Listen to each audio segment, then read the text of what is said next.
knowledge in highly specialized professions that were unimaginable a century ago.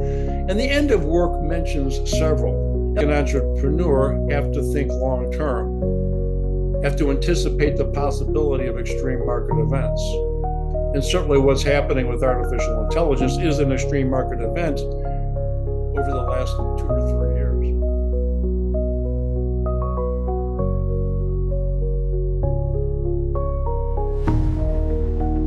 Hello, and thank you for joining me on the Moneyball Method podcast. My name is Mark Shupe. I am the author of the book, The Moneyball Method, a Middle-Class Manifesto for Objective Investing. The subject of today's discussion is working in the time of AI. And the subject of this conversation does not have a lot to do with personal finance and investing, but it has a lot to do with the use of technology. And how does the use of technology apply to the Moneyball method? How does the use of technology apply to you and your life? We're going to discuss that today. For background, we are a quantitative, data-driven process and philosophy. I use Monte Carlo simulations in order to help investors make the investment strategy and cash flow decisions, understand how to calculate their confidence level for success, and how to know what their risk capacity and spending capacity are. What we do with this is to avoid the complications of traditional best practices, avoid economic forecasting, avoid market predictions, risk tolerance questionnaires, charts and trends, tactical rebalancing, filling all of the style boxes for diversification purposes that doesn't necessarily work. And in order to do that, I'm going to rely on some expert sources because I am no expert. I am a late adopter. I was not a big fan of cell phones when they first came out. I did not understand the power of the internet when it first became ubiquitous. And I certainly am no expert in the use of artificial intelligence. But I am going to rely on some people that I think can help all of us. In particular, John Tamny and his book, The End of Work. This is a book that he published 7 years ago, and I am writing a book review because it is as timely now as it was when it was written in 2018. I'm also going to rely on an article from City Journal, which is a blog posted by the Manhattan Institute, and the author by the name of Mark P. Mills. I'm also going to make references to my book, The Moneyball Method, so that we can understand how economics applies to personal finance, applies to today's marketplace in the world of AI, and what it might mean for the future, and hopefully give you some ideas of what it means for your future. My presentation is divided into 5 sections. The first one is called Wealth Creation, the Individual. The second one is titled Economic Freedom. The third one is titled Long-Term Thinking. The fourth one is Free Markets. And lastly, and most importantly, highly specialized work that is the product of capital formation and division of labor economies. And I'm going to quote from those articles and those 2 books as we work through this discussion today. Starting with wealth creation. Quoting John Tamny from his article published in Forbes magazine on October 5th, just a few days ago. It is titled Sam Altman versus Economists and Their Central Bank Mysticism. He says, economists don't see the world the way that entrepreneurs and investors do.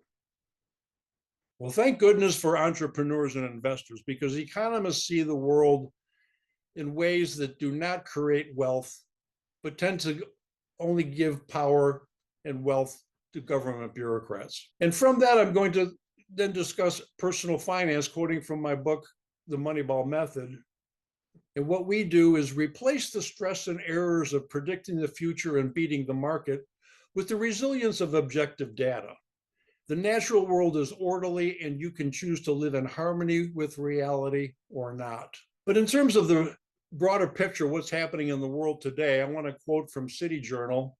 Our culture has glorified coders while unintentionally belittling the jobs that help build the machines that make coding possible. Well, why is that?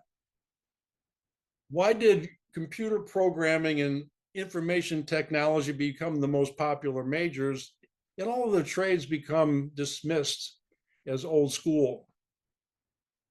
Well, trends, change, and popularity and social pressures change things, and it's changing back, which you'll see as we get into this conversation. But getting to John Tamny's book, The End of Work, he comments on this by saying, when we take our economic thinking to the level of the individual, we discover the secret to roaring economic growth. Again, think about the individual as the primary wealth creator. But in order for that to happen, economic freedom is essential. It is a prerequisite. It is necessary. And to quote Tamny's article in Forbes from October 5th, the simple, prosperous truth is that money movements reflect resources being matched with enterprise. Money isn't stupid. Money is attracted to talent.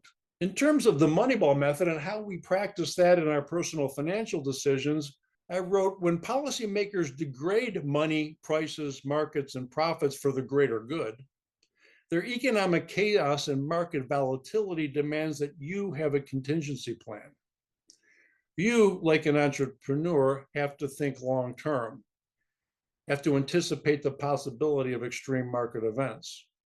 And certainly what's happening with artificial intelligence is an extreme market event over the last 2 or 3 years.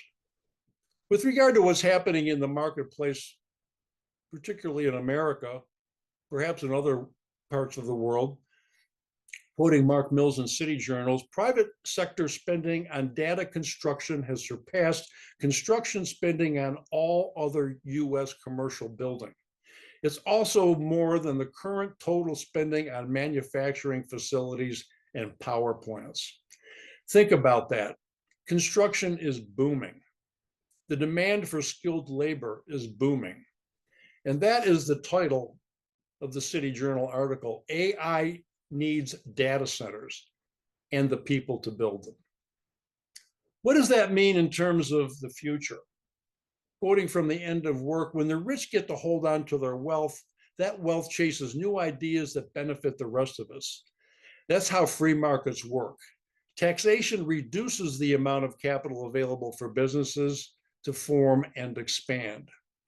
So that is the boogeyman. That is the 800-pound gorilla in the room. What is holding back your opportunities, your economic freedom? It is taxation. It is government intrusion. It is the confiscation of wealth from the capital flows that would normally go to talent. Now I want to move into the second part, or the third part of my presentation today, and that's called long-term thinking. To quote the Forbes article from October 5th, Amazon, Microsoft, Google, Meta, and OpenAI are on track to spend $325 billion in pursuit of a different AI tomorrow. That's in 2025 alone. The trillions being put to work was not a creation of the Federal Reserve. Think about that. Most every economist and market strategist looks to the Fed for guidance on what to do with their investment strategy decisions, to understand the business cycle, to understand capital flows, to understand money supply. But the Fed has nothing to do with that. The only closed economy is the global economy. Central bankers have little influence over capital flows with regard to the future that AI is imagining for us. With regard to the Moneyball method, how does this affect you personally? To quote from my book, Moneyball reverses everything. Instead of predicting the future and measuring performance in the rearview mirror, the objective investor chooses the destination and uses historical data for the navigational chart. And what's happening in the economy in a larger sense? According to Mark Mills in City Journal, AI can help by delivering faster, easier, and better training. Commentators who warn that AI will eliminate jobs have it backward. What I hope to do today is help people think about looking forward. And helping us with that is John Temney in his book, The End of Work. Without question, massive inequality. Inequality is a feature of a growing economy, not a bug.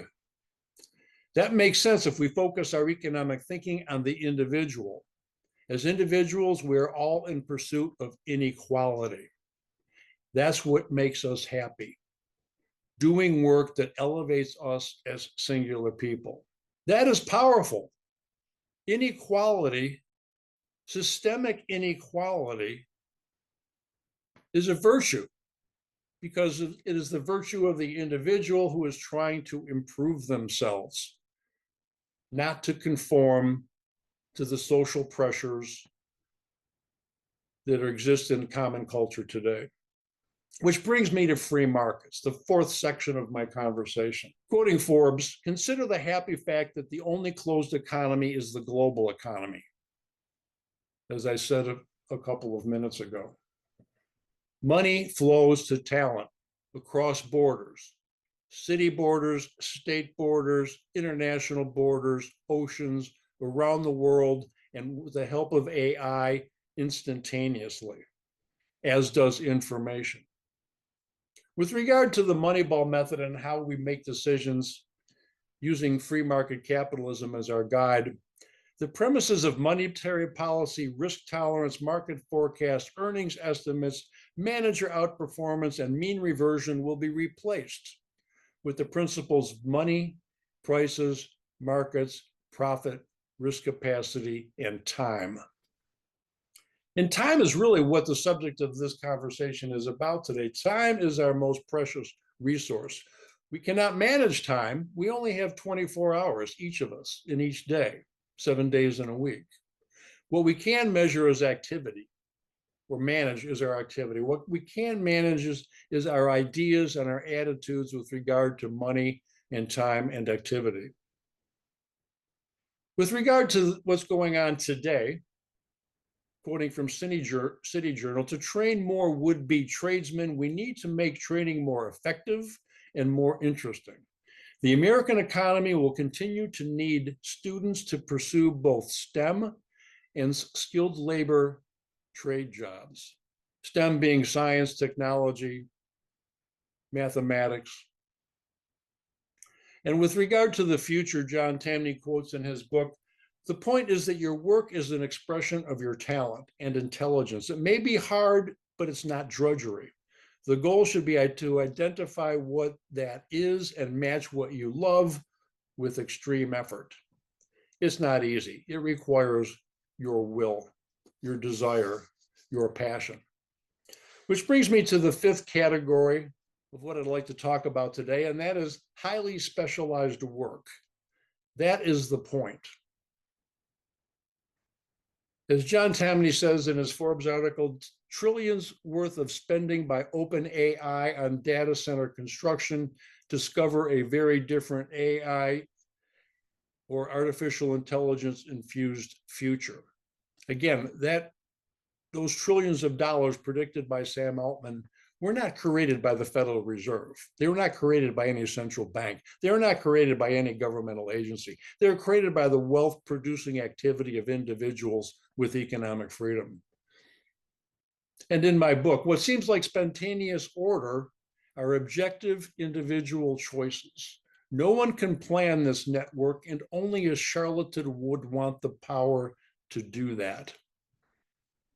So when we think of the spontaneous order of Austrian economics or the invisible hand of Adam Smith, that implies some type of mysterious, otherworldly power that is guiding human action for human benefit. That's not really true. What is true is that individual choices and action work in harmony with nature, then they will naturally work in harmony with the rest of a civilized culture. With regard to what's happening in the economy today, coders and computer scientists are driving a massive increase in demand for construction workers. Innovators are commercializing semi-automated and fully automated machines that augment human strength and reduce heavy lifting. So AI combined with the human mind and body is being used and implemented to help build these data centers that will help power the future of highly specialized work that is rewarding to more and more individuals.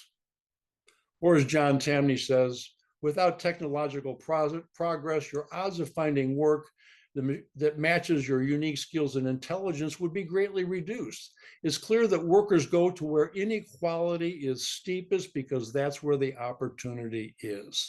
I'd like to conclude by saying that he shines a spotlight on fame and fortune from knowledge and highly specialized professions that were unimaginable a century ago. And the end of work mentions several. Athletics coaches, highly paid in many cases. Sports journalists, country musicians, television producers, celebrity chefs, stand-up comics, racket stringers, for Andre Agassi in this case. Professional gamers are just a few of the professions that enrich the lives of many, many people that couldn't possibly have existed a few decades ago. And according to City Journal, expanding and enhancing the skilled labor pool require both technology and capital. Instead of launching a massive federal program, Washington expects deep-pocketed tech firms to provide both. And in conclusion, I'd like to quote my review of The End of Work that is published this week on Substack.